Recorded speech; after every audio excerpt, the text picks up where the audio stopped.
सफा number 21 development of fine motor skills है।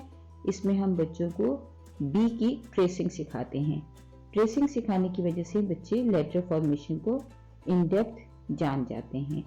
बच्चों से कहिए कि वो पेंसिल को रेड डॉट पर रखें। Start from the red point, draw a straight line downwards, then start from the red point, draw a half circle and now draw another half circle. इस तरह से बच्चे जो हैं वो बी की फॉर्मेशन को समझ जाएंगे।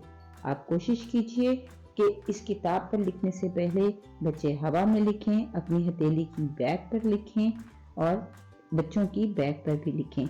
रेत पर लिख सकते हैं। बच्चे जितनी ज्यादा अपनी फिंगर मूवमेंट कर यूज करेंगे उतनी ज्यादा उनकी लेटर फॉर्मेशन की अंडरस्टैंडिंग डेवलप होगी और आगे जाकर उनकी हैंड राइटिंग में उनको हेल्प करेगी।